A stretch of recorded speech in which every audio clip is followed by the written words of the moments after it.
Hello भाई। मैंने सुना है कि आपके पर्युषण या 10 लक्षण पर्व शुरू होने वाले हैं।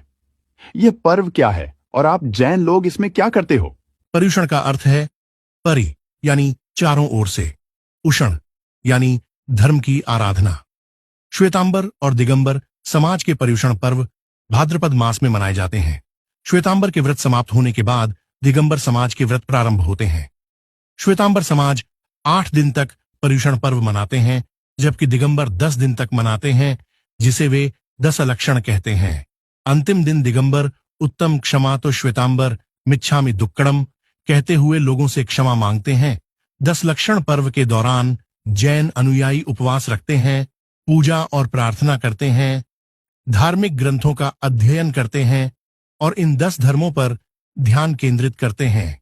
यह पर्व आत्मा को शुद्ध करने और नैतिक जीवन जीने के लिए प्रेरित करता है। 10 लक्षण में प्रत्येक दिन एक विशेष धर्म का पालन किया जाता है, जो है उत्तम क्षमा, उत्तम मार्दव, उत्तम आर्जव, उत्तम शौच, उत्तम सत्य, उत्तम संयम, उत्तम तप, उत्तम त्याग, उत्तम आकिंचन्य, उत्तम ब्रह्मचर्य। भाई, क्या आप यह 10 धर्म विस्तार से बता सकते हो? चलिए मैं आपको इन 10 धर्म का अर्थ बताता हूं।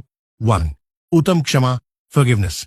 हम उनसे क्षमा मांगते हैं जिनके साथ हमने बुरा व्यवहार किया हो और उन्हें क्षमा करते हैं जिन्होंने हमारे साथ बुरा व्यवहार किया हो। सिर्फ इंसानों के लिए ही नहीं, बल्कि हर एक इंद्रिय से 5 इंद्रिय, जीवों के प्रति जिनमें जीव है, उनके प्रति भी ऐसा भाव रखते हैं। 2. उत्तम मार्दव, ह्यूमिलिटी। मार्दव का मतलब है विनम्रता। अहंकार को छोड़कर सभी के साथ नम्रता से व्यवहार करना चाहिए। इससे व्यक्ति में नम्रता और सरलता का विकास होता है। 3. उत्तम आर्जव, स्ट्रेट फॉरवर्डनेस। आर्जव का अर्थ है सरलता और सच्चाई। हमें अपने मन, वचन और कर्म में ईमानदार और सीधे रहना चाहिए। इससे जीवन में सच्चाई और पारदर्शिता आती है। 4. उत्तम शौच, प्यूरिटी। शौच का अर्थ है शुद्धता।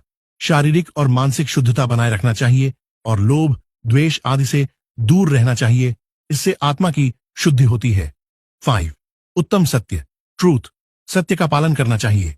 जीवन में हमेशा सत्य बोलना और सत्य का ही आचरण करना चाहिए। सत्य से धर्म की रक्षा होती है। 6. उत्तम संयम, सेल्फ कंट्रोल। संयम का अर्थ है इंद्रियों और इच्छाओं पर नियंत्रण। हमें अपनी इच्छाओं और इंद्रियों पर संयम रखना चाहिए। इससे आत्मसंयम और मानसिक स्थिरता आती है।